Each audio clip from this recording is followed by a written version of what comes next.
Kemudian yang selanjutnya yaitu untuk lembar karyawan gitu ya. Jadi karyawan itu sebagai jabatannya apa gitu ya, atasannya siapa, departemennya siapa, namanya siapa gitu ya. Kemudian tanggung jawabnya apa saja, terus tanggung jawab terhadap proses apa saja, wewenangnya apa saja, kemudian personal objektif atau target dari perseorangannya tersebut apa gitu ya. Nah, ini bisa dibuat. Contohnya seperti ini.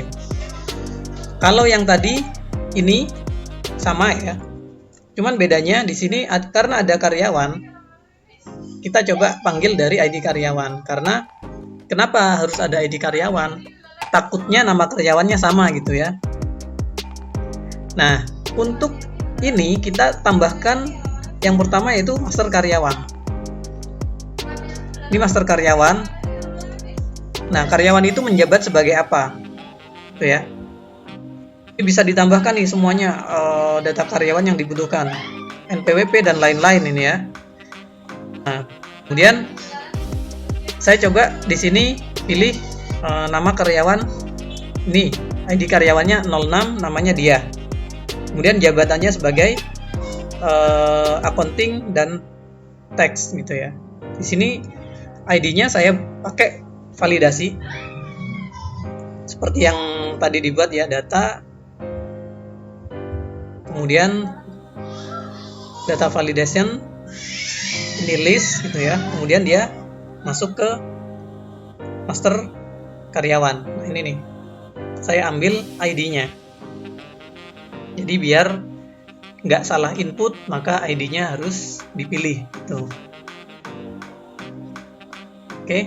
Nah, selanjutnya dari ID karyawan ini bisa dipanggil untuk manggil nama karyawan menggunakan rumus if error dan VLOOKUP tadi. Itu ya. Sama.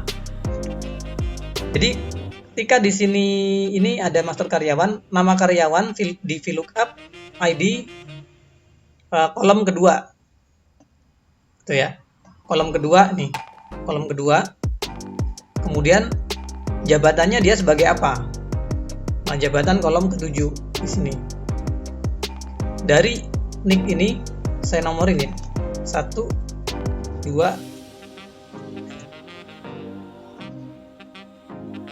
sorry.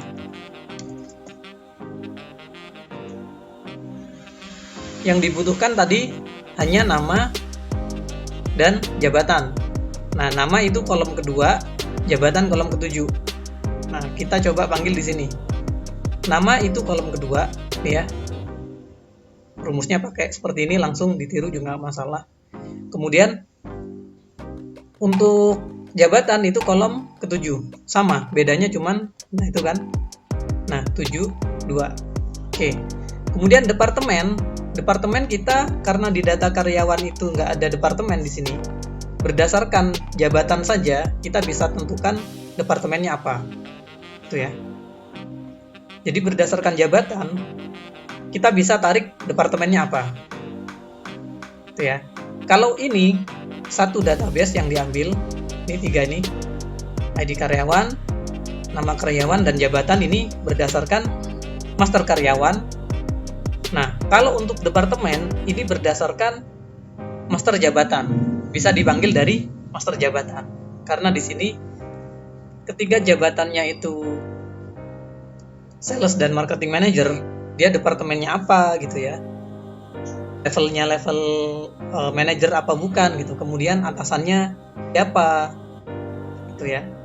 Jadi di sini bisa sudah nggak bergantung kepada ID karyawan, tapi bergantung kepada jabatan. Nah, di sini saya rubah, saya coba cek nih ya. Nah, jadi dia manggil kode uniknya adalah accounting and tax. Nah, kemudian dia narik referensinya, tabel referensinya yaitu dari master jabatan. Nah, master jabatan itu ada di sini. Gitu ya. Ini saya coba ganti nih. Ini master jabatan. Nah, berdasarkan jabatan tadi, ini kan ada jabatannya nih. Kenapa jabatan tadi milih? Ya biar nggak salah ketik gitu ya. Kalau salah ketik dia nggak akan manggil gitu, meskipun yang dimaksud sama, contohnya finance accounting manager, tapi di ketiknya finance dan accounting manager gitu ya. Nah itu nggak dapet nantinya. Nah, ini saya ambil sampai karena tadi dibutuhkannya hanya sampai atasannya saja, jadi saya ambil tabel referensinya di sini nih, gitu ya. Kemudian saya coba string, nih. Nah saya ambil nomor 2. Tuh, nomor 2 itu berarti dari master jabatan di sini departemen nomor 2, kemudian level itu nomor 3, atasan nomor 4. Nah, saya coba di sini saya copy ya. Ini untuk membuktikan. Copy level itu,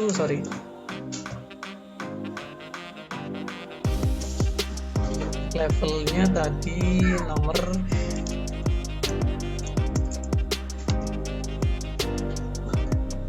3. Saya ganti ini. Nah, levelnya staff. Kemudian atasannya saya coba ganti juga ya. Nih, kosong ya. Saya copy paste rumusnya. Sini gak ya?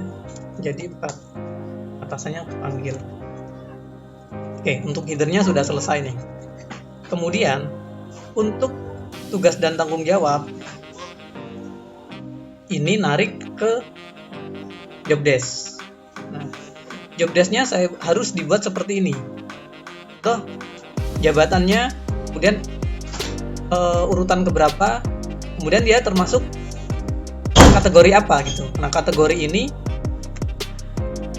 harus sama dengan judul yang ada di sini. Tuh ya. Jadi nggak boleh berbeda dari yang ada di sini. Kalau berbeda dia nggak akan narik. Karena di sini ada alat bantu. Nih ya. Nah, di sini ada alat bantu yang saya gunakan. Jadi berdasarkan jabatan dan kategori ini, kategori tugas dan tanggung jawab, ditambahkan nomor urutnya, itu menjadi kode unik, gitu ya. Sehingga nanti di sini tinggal VLOOKUP terhadap ini. Nah, kode unik ini harus disamakan dengan yang ada di job desk. Nah, seperti ini. Urutannya sama. Gimana caranya? Ya, kita tinggal menambahkan ini sales manager jabatan, kemudian kategorinya apa, dia urutan keberapa gitu. Atau bisa dibalik, dari sini tambah dan ini gitu. Rumusnya seperti ini. Pakai dan. Nah, kalau dia nambahkan spasi ataupun teks dan lain-lain itu harus menggunakan petik 2 seperti ini. Itu ya. Ini untuk teks dan ini untuk menambahkan kode A, kolom C dan D dan E jadi 1. Ini contohnya seperti ini. Ini untuk alat bantu nih. Jadi biar kalau kita manggil berdasarkan jabatan, kita nggak akan bisa karena di sini ada jabatannya banyak yang sama. Kalau di VLOOKUP yang kepanggil hanya satu ini saja gitu. Yang kolom kedua ini nggak akan kepanggil. Nah, makanya biar dibuat unik, ini ada sama, ini ada sama. Nah, ini yang nggak sama nih gitu. Digabungkan saja antara kolom C, D dan E. Tuh, nah, kemudian untuk mendapatkan 3 kolom ini di lembar jawaban, di lembar karyawan itu ada, di sini ada, bisa dipanggil, gitu ya. Kemudian ini bisa kita buat, kemudian jabatan bisa kita ambil. Kemudian di sini kita menggunakan string, biar saat kita tarik ke bawah, itu dia nggak berubah. Accounting kita string, jabatan kita string nih ya. Kemudian di sini untuk tugas dan tanggung jawab kita string, kemudian untuk urutnya kita nggak usah string. Jadi biar nanti ketika kita tarik ke bawah, nih dia manggil yang nomor 2. Dan di sini manggil yang nomor 3 gitu.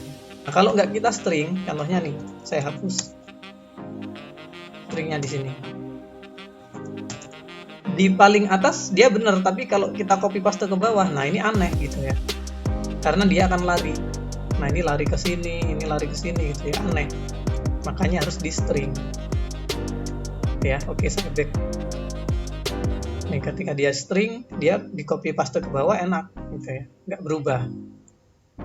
Jadi kolom yang di string itu kolom yang dia ketika di copy paste dia nggak akan pindah-pindah, pasti ke sini. Nah kemudian tinggal buat VLOOKUP-nya, ya.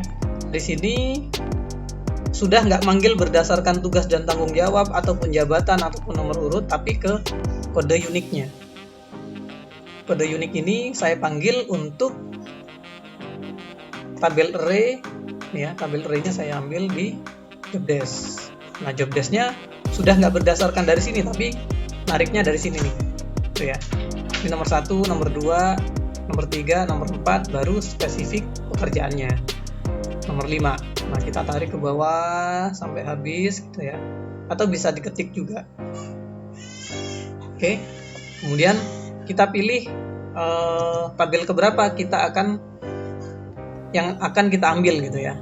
Ini contohnya tabel kelima. 1, 2, 3, 4, 5. Nah, tabel kelima kita ambil. Oke. Nah, akan muncul seperti ini. Kemudian biar nggak berubah, ini kita kunci nih. Hanya sumbernya saja yang kita kunci, atau referensinya saja yang kita kunci. Ini nggak usah dikunci. Kalau ini dikunci, contohnya ini saya string nih. Kemudian ini saya tarik ke bawah. Nah, yang paling bawah pun ini juga akan narik ke yang atas gitu. Sehingga jangan di string. Ini saya lepasin nih stringnya.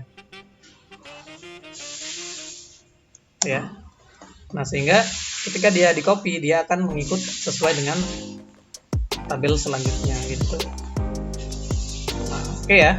Ini sudah sesuai. Kita coba ganti, berubah nggak? Nah, berubah. Di sininya berubah gitu ya. Karena di sini 7 nggak ada, dia nggak akan ngambil gitu. Kemudian di sini nih 4 saya ganti menjadi ke-3, sorry. Nah, dia akan manggil nih karena ada banyak. Bisa aja nanti sampai 20 nggak masalah, tambahkan aja, nanti tinggal copy paste ke bawah. Nah, tanggung jawab terhadap proses sama, cuman bedanya dia harus di string ke sini untuk yang kategorinya. Jadi jabatan, kemudian ditambahkan strip, kategori plus nomor urut gitu ya. Biar nanti di sini bisa manggil jabatan, kategori, dan nomor urut, bisa manggil untuk spesifik pekerjaannya. Tuh. Nah, contohnya di sini tanggung jawab terhadap proses. Nah, di sini harus sama dengan yang ada di sini. Tanggung jawab terhadap proses. Nggak boleh di sini tambah strip. Nah, kosong nanti. Jadi harus sama persis. Sama yang di atas juga nih. Tugas dan tanggung jawab.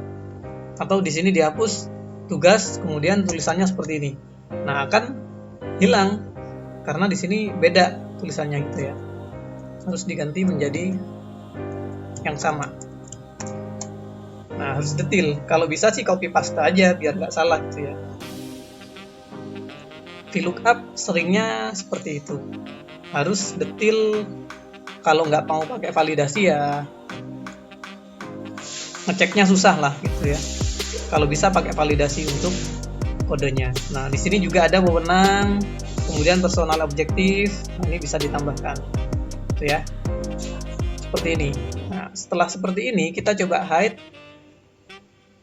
Nah, biar lebih rapi ya. Jadi ketika kita coba mau print, tinggal di print saja gitu ya. Saya butuhnya ini, 1 print untuk karyawan ini. Jadi lebih bagus gitu loh. Kemudian untuk karyawan nomor 4 gitu ya, tinggal di print gitu ya. Oh, seperti ini. Oke ya. Seperti itu. Semoga bermanfaat.